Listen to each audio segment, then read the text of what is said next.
Well, if you're LGBTQ, R to the third degree of N, you might be experiencing the holiday blues, the queer blues, as I like to call it, the queer blues. Now, this is an article at USA Today. But I have an issue with this article because one of the studies that they quote here seems to be a little biased. Let me explain. So it says here, the holidays can be tough for the LGBTQ community. Explore available mental health resources hotlines. This is according to Katie Stem, wrote the article, and this came out the 29th, which I believe is today. Get my days mixed up. I had to work a long weekend. But it says here, while the holiday season may be a joyful time to celebrate with family and friends, late December can also carry stress and bring up challenging emotions, especially for members of the LGBT community. Research has shown that there is not necessarily an increase in mental health struggles during the holidays, but the period can exacerbate existing mental health conditions, especially for those without close family ties or support. Now, 64% of people with mental health challenges reported that the holiday season makes their conditions worse. This according to a 2014 National Alliance on Mental Illness survey, or NAMNE. 24% of people reported the holiday blues, making their condition a lot worse.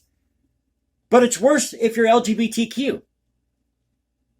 And they quote here, the National Survey on Drug Use and Health. And this is where I have the issue, because if you actually go and you look at the survey, this is what the survey says. Sexual orientation and estimates of adult substance use and mental health. Results from the 2015 National Survey on Drug Use and Health. So the author of this article is going by a study that came out in 2015, about 8 years ago. Now, I can understand if you're doing a research paper, some type of thesis, giving some type of dissertation, and you want to use this as one of your resources.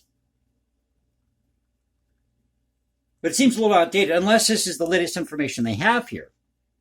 Now, this is from the NSDUH, or the National Survey on Drug Use and Health, part of SAMHSA.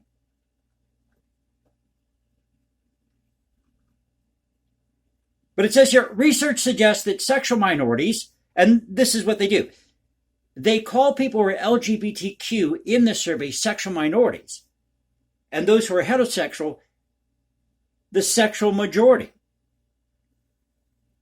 And if you are heterosexual, they put the word straight in quotes. Isn't that great? Now, why not just have a study? And I'll go through some of these stats they have here in this particular study. And we'll get back to the article in a second. But why not just have one study, rather than saying at the top here, sexual orientation and estimates of adult substance use and mental health, why not just have a study that says, study of mental health and drug abuse, and include all categories? So that's my issue with the study. Now, to their credit, this is a very detailed study. There's a lot of information here. Go check it out. It is pretty comprehensive, and there's a lot to learn from this. But aren't we supposed to live in a society that's about equality, fairness? Now, they added two questions, these two questions, to this study back in 2015. Just to go to show you here that there's a little bit of bias. And the two questions relate to sexual attraction and sexual identity. It says here, people are different in their sexual attraction to other people. Which statement best describes your feelings? Which one of the following do you consider yourself to be? So for the first question, sexual attraction, ask if you're only attracted to males, females, attracted to both male and females, attracted mostly to females, only attracted to females, etc. And of course, as you can guess, sexual identity, gay, straight, bisexual. But surprisingly, trans fluid's not in here, or gender fluid's not in here. Now, the study involved 132,210 addresses with 67,000 completed interviews.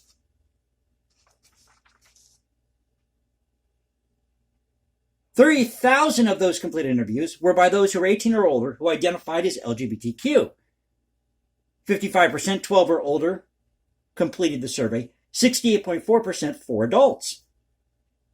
Now they break this down as 94.6% sexual majority, 4.3% sexual minority, and 1.7% unknown. So let me go back to the article, and then I'll get to some of these stats here. And they also quote another study here. Transgender people are nearly 4 times as likely to experience a mental health condition than cisgender people. This is according to a transgender health study found. So how do the holiday blues impact the LGBTQ community? The holidays can be particularly stressful for LGBTQ folks because of varying levels of family acceptance and awareness around gender identity and sexuality, according to Ariel Emanuel, Associate Director of Training for the Gender and Family Project at the Ackerman Institute for the Family. Quote, it can be really hard to go back into a family environment and have to maybe go back into the closet or be misgendered or not hear the right name or pronouns. Oh my God. Interacting with family members that don't affirm your identity or coming out to loved ones around the holidays can also cause stress, Emanuel said. Family support has a significant influence on mental health, especially for LGBTQ young people.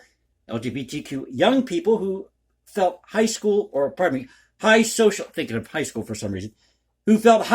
support from their family reported attempting suicide at less than half the rate of those who felt low or moderate social support, according to a 2022 Trevor Project survey. So this is at USA Today. Now, getting back to the study itself, they said for illicit drug use, because they include drug use, mental health issues, the relationship between those two, who's gotten treatment. So 39.1% for those who are LGBTQ, the sexual minority, or 2 out of 5, compared to 17.1% for the straight community. 63.6% of the LGBTQ community, or those surveyed, were LGBTQ who consumed alcohol. 56.2% sexual minority. Sexual majority. See how confusing this is? You really can get into the weeds with this stuff. Now, regarding mental illness, 37.4% for LGBTQ, averages out to 3.9 million people, and 34.2% for those who are straight. But if you go to the Caron website, that's CARRON, and go to the website, they talk about drug use, not necessarily mental illness here. But as far as the drug use, 53 million, or 19.4% of Americans in the over 12 age group have used an illegal drug in the last year. So according to this, if we have, take a look at my stats again here, if we have 3.9 million that they're saying in the LGBTQ community that is suffering from mental illness and it's related to drug usage, well, you just subtract that from the 53 million and you get, I believe, 46.7 million people that are left in the dark there who may have used or abused drugs. So this survey from this drug survey, drug mental health survey from SAMHSA, used a small sample. But we live in a country of how many people? And I'm not saying that you don't have these issues out there in this particular community. But again, why don't you have a study that just covers everything across the board and doesn't say sexual orientation, just says drug and mental health survey. And you can include all the categories you want underneath of that. Maybe I'm picking at straws here, splitting hairs, don't mean to be. But I thought I'd share this with you. So if you're LGBTQ, you're most likely going to suffer more from the holiday blues than anybody who's straight, anybody who doesn't identify with anything. Get yourself some treatment. So I hope you enjoyed the video. If you did, another one take video, you know what to do. You can also follow me at Instagram, hashtag Jason Composes, or find me at Twitter, Cultural Confederacy at Twitter. This is the Cultural Confederacy saying peace out, stay safe, everybody. God bless this thing we call the United States, and I'll catch you next time.